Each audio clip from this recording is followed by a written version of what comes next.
Salvete discipuli discipulaeque, and welcome to another edition of Latin Review.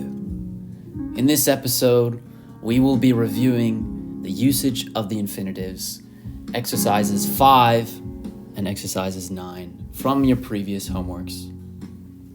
Join me.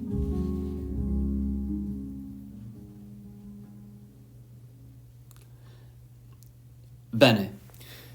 So we'll begin with exercise 5, and here you had to use the correct infinitive either in active or passive form, and you had to be able to distinguish between those two.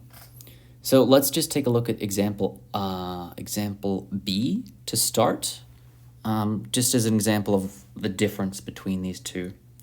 So you see up above, as we talked about in class, the different conjugations and the slightly different infinitive endings they have for those different conjugations. And the main thing to remind yourself is that the third conjugation, instead of just changing this E to an I when it becomes passive, it drops the ER completely. And so all you're left with is an I. So sumere becomes sumi, right? So that's just something to keep in mind. But let's take a look at example B. Marcus aerem videre non potest. Marcus non potest. Marcus is not able to see. Videre.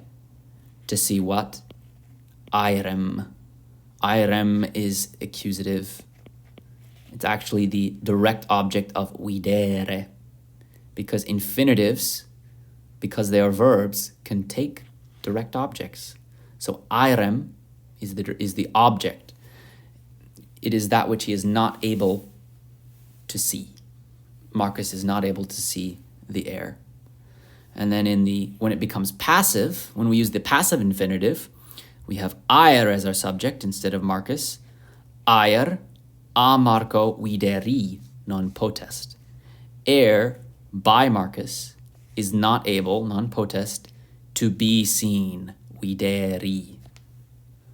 Great. So I hope that refreshes your memory as to the distinction between these active and passive infinitives. And now let's jump into the review. Julia magnum sacum blank non potest. Julia magnum sacum portare non potest. Here it's the active infinitive. Why? Because it's not Julia that is being carried. We aren't saying Julia portari non potest. Certainly Julia is able to be carried. But instead we're saying Julia magnum sacum portare non potest. That Julia, because she's small, is not able to carry the large sack. In the accusative. Number 2, magnus saccus a parva puella portari non potest. So here it is the passive infinitive. The large sack by the small girl is not able to be carried, portari. Number 3, homines deos neque videre neque audire possunt. We saw this in the chapter, if you remember. Humans are neither able to see nor to hear Deos, the gods. Number 4, Dei neque videri neque audiri possunt ab hominibus. The gods are neither able to be seen nor to be heard by humans. So we've just taken those active infinitives and made them passive infinitives. And instead of humans being the subject, as it was in sentence 3, we have the gods as the subject. The gods are not able to be seen by the humans. So the ab is cueing us that this should be a passive infinitive. Nemo, number 5, nemo pisces numerare potest. pisces numerari non possunt. So Nemo, just as in the movie Finding Nemo, no one is able to number the fish. And fish is accusative here. And now fish is nominative in the second half. The fish are not able to be numbered, right? The fish are not able to be counted. Number 6, qui pecuniam habet quibum emere potest. Who has pecuniam, who has money, is able, potest, to buy food. Quibum emere. Number 7, sine pecunia quibus emi non potest. Without money, sine pecunia, food, quibus, is not able to be bought, emi. And that is emi and not emeri, because emere has the short e, so it's third conjugation. So instead of becoming emeri, as videre becomes videri, emere becomes emi, meaning to be bought. Number 8, Marcus et Quintus non possunt lecticam vehre. Marcus and Quintus are not able to carry the lecticam. Number 9, a parvis pueris lectica vehi non potest. By small boys, a parvis pueris, what are we expecting? Passive infinitive. By small boys, the lectica, our subject, is not able to be carried, vehi. Number 10, canis ostium neque aperire, neque claudere potest. The dog is neither able to open the door nor to close the door. Number 11, ostium a cane neque aperiri, neque claudi potest. The door, ostium, by the dog is neither able to be opened, aperiri, nor closed, claudi. So here claudi, again, has the I instead of clauderi, because it's claudere with the short E. So it's third conjugation. And that one only has the I when it's in the infinitive. So now let's turn to the other infinitive exercise. If anything's unclear in this one, please circle it, mark it, and ask me in class. But now let's turn to our other infinitive exercise, exercise 9. And this was not only usage of the infinitive, but it was dealing with indirect statements. An indirect statement is when someone or something hears, sees, or thinks that something else is happening. So for instance, it would be a direct statement to say, Julia canit. Here's our direct statement, Julia canit.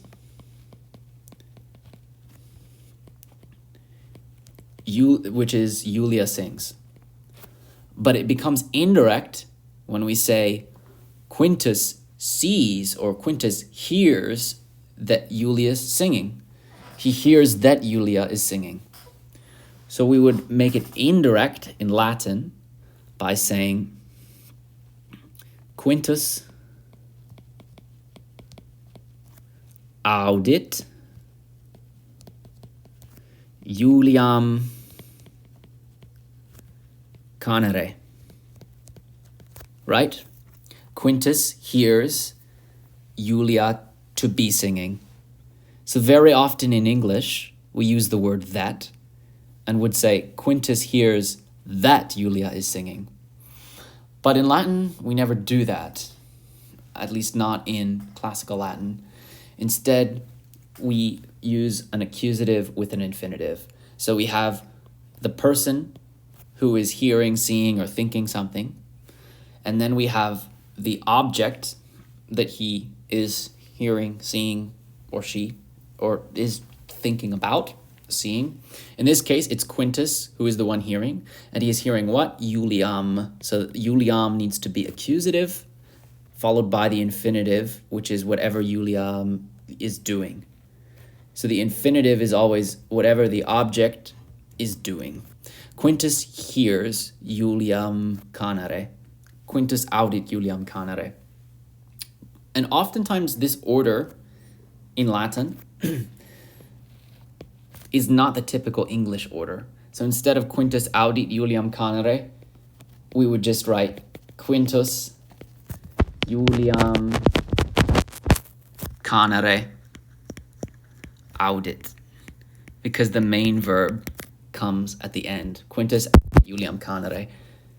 Quintus Iulia to sing, which feels strange to us in English, but after seeing it enough in Latin, you'll become used to it.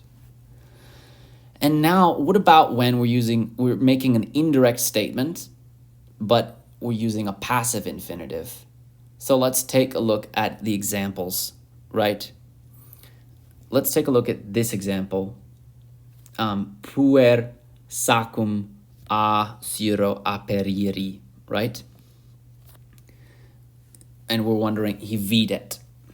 Puer videt sacum a syro aperiri.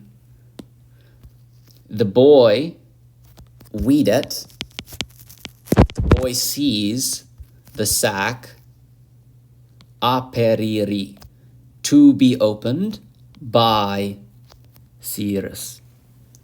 So it's similar to the last exercise, except that now we have somebody seeing or hearing the whole thing. So that it's now an indirect statement. Let's jump into the individual answers, and hopefully this will become clear to y'all. Number 1, Iulia canit. Pueri Iuliam canere audiunt. The boys hear Iulia canere, to be singing. So this is just a simple active infinitive. And Iuliam is the direct object and it's accusative, right? Because it's Iuliam that the boys hear. Iulia a Marco pulsator. This is cueing us, right? A Marco and pulsator, we're seeing the passive. So Quintus Iuliam a Marco pulsari videt. Quintus sees Iulia to be punched by Marcus. Number 3, Iulia plorat et Marcus ridet. Quintus Iuliam plorare et Marcum ridere audit. Quintus hears Iulia crying, Iulia to cry, and Marcus laughing, Marcus to laugh, Marcum ridere. This is just a simple active infinitive, and we have the accusatives of Marcum and Iulium. And we can tell by looking at the first sentence whether the second sentence should be using active or passive infinitives. Number 4, Aemilia venit, pueri Aemiliam, accusative, venire vident. The boys see that Aemilia is coming, Aemilium to come. Aemilia irrata est. Marcus Aemiliam irratam esse videt. So esse is the infinitive form of the verb est, and it means to be, right? And we still use this in English. We still say Marcus sees Aemilia to be angry. She sees Aemilia to be angry, or that Aemilia is angry. Number 6, pulli mortuisunt. Iulia pullos mortuos, since we're talking about multiple pulli. Esse videt. Iulia sees the chicks to be dead. Davus a Iulio interrogatur, et a mero accusatur, Aemilia davum a Julio interrogari et a medo accusari audit. Aemilia hears davum by Julius to be interrogated or questioned, and by Medus to be accused. Passive infinitives. Number 8. Medus a Julio vocator neque venit. A Julio vocator. So we're already expecting a passive infinitive. Aemilia medum a Julio vocari audit neque eum venire videt. So this is mixing the two in this sentence, right? Aemilia, what does she see? Aemilia videt. She sees Medus to be called by Julius. Sorry, she hears Aemilia audit Medus to be called by Julius, a Julio. But she doesn't see him, that is Medus, to be coming. She doesn't see him to come. She doesn't see him come. Number 9. Equus Cornelium vehit. Medus equum vehre Cornelium videt. Medus sees the horse to be carrying Cornelium. So it's active infinitive here. Number 10. Aemilia deliam vocat.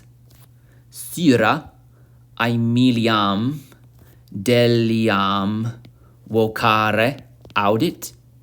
Syra hears Aemilia to call deliam. And you see there's a double accusative here. You might be wondering, this is kind of confusing. How do we know which one is doing the calling? So usually the first one is the one that is doing the action of the infinitive, if there's two accusatives like this. So Syra hears Aemiliam, she hears Aemilia to call deliam. Julia pila ludit. Marcus et Quintus Juliam pila ludere vident. Marcus and Quintus see Julia to be playing with the ball. Pila, ablative of instrument. 12. Aemilia Julio osculum dat. Julia Aemiliam Julio osculum dare videt. So some of you were tripped up by osculum here, right? Because what we have is Julia, sees Aemilia videt. What does she see? She sees Aemiliam to be giving a kiss to Julius. So you see the train of that sentence? Aemiliam is the first accusative, direct object of videt, and osculum is the direct object of the infinitive dare. As we said before, the infinitives can take objects because they are verbs, so they can have direct objects. So the whole sentence is Julia sees that Aemilia gives a kiss to Julio, dative. So I hope that you are able to benefit from this. And after you've corrected your answers, if you have any that you're still uncertain of or any questions to ask, please note them and bring them to me in class on Tuesday. I look forward to hearing them. Have a wonderful weekend, and I'll see you all next time.